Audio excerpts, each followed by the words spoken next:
Microsoft Surface Pro 6 is the ideal hybrid tablet. It's a slate that can run all the Windows apps you need, and together with its keyboard cover, it can also serve as a solid ultra-portable laptop.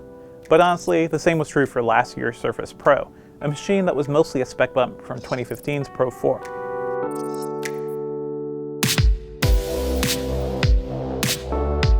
This latest Surface isn't the major redesign we've been waiting for, but it's still a great option for anyone looking for a unique ultra-portable PC, and at least it finally comes in black again.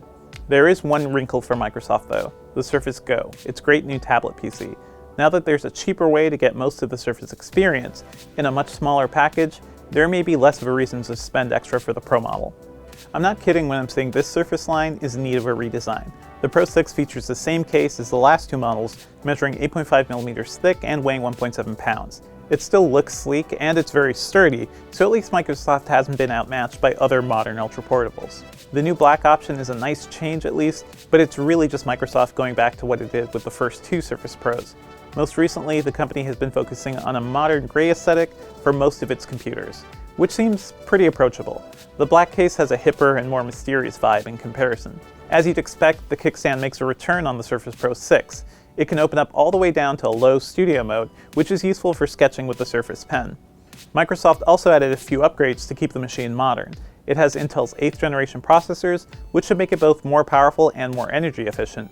Plus, the 12.3-inch display is brighter and features more contrast, while keeping the same sharp 267 pixels per inch. In our testing, the Surface Pro 6 didn't feel significantly different than last year's model. Our review model featured a Core i5 8250U CPU, 8GB of RAM, and a 256GB SSD. It had no trouble keeping up with my daily workflow, which involves opening up dozens of tabs, multiple documents, playing Spotify, juggling tons of Slack conversations, and doing some occasional photo editing. I never felt any sluggishness, but I didn't really expect to, since last year's Surface Pro was more than enough for me.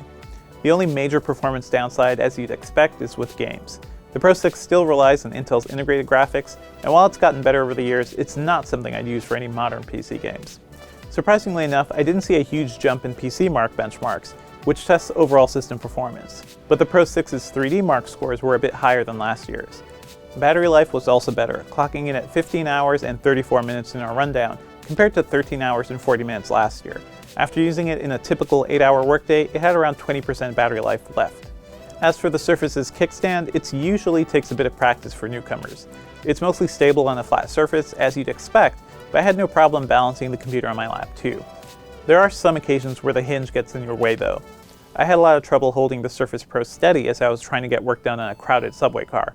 For the most part, I use the Surface Pro 6 as a laptop, but it still works very well as a tablet. It's not as finger-friendly as an iPad though, since Windows is still mostly geared toward desktops and notebooks. Until Microsoft's OS gets more tablet-focused apps, the Slate mode will always feel like an afterthought. At least you can still browse the web, read digital comics, and watch movies on Netflix. And speaking of media, the brighter screen on the Surface Pro 6 is a huge help. Everything just pops a bit more, especially in direct sunlight. It's not an HDR screen though, which is a shame since you'll find those in an increasing number of ultra-portables and even the iPad Pro. So Microsoft is really running out of excuses. You'll have to shell out an additional $130 for the Surface Pro's type cover, just like all the other models. The keyboard hasn't changed from last year, it still offers a great typing experience with wonderful responsiveness and a solid amount of key travel. And the trackpad remains smooth and accurate. It's just a shame you have to pay extra for the cover, since it's practically a requirement if you want to use the Pro 6 as a PC. And just to remind you, this is actually a computer and not a typical tablet. There's a decent selection of ports, including a traditional USB 3.0 connection, a mini display port, a headphone jack, and a Surface power connection. And there's also a microSD XC card slot tucked under the kickstand. It would have been nice to see Microsoft include USB-C though, since that would have given us another option for charging, like on the Surface Go. The Surface Pro 6 starts at $899 with a Core i5 CPU, 8GB of RAM, and a 128GB SSD. That's much better than last year's base configuration, which had a paltry 4GB of RAM and an underpowered CPU. If you need a bit more storage, you can also bump up to 256GB for $1199. That's also the cheapest config that lets you choose the new black case. But of course, don't forget to add the extra cost for the keyboard and another $100 for the Surface Pen. If you want all the accessories with the base Pro 6, you'll be spending $1,129. This is a strange year for Microsoft Surface lineup.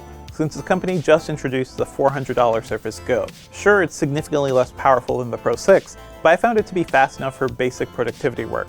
It's also more portable and cheaper, while offering a similar Surface experience, kickstand and all. To be honest, I've spent more time with the Surface laptop than the Pro over the last year, simply because it works more like a traditional notebook.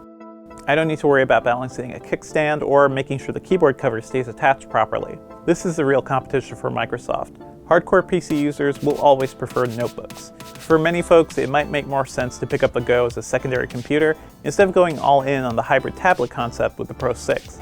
Of course, Apple's iPad Pro is a solid competitor too, but mainly for the iOS faithful. I couldn't live with typing on Apple's keyboard cover all day. And on the PC side, there are options like HP Spectre X2 and Lenovo's ThinkPad X1 tablet. They're each compelling in their own ways, but Microsoft's hardware still feels more refined. The Surface Pro 6 is pretty much the upgrade we expected. It has the latest CPUs, a slightly better screen, and that's it. Microsoft basically did the bare minimum this year, which keeps it relevant in the hybrid tablet industry, but doesn't really push anything forward.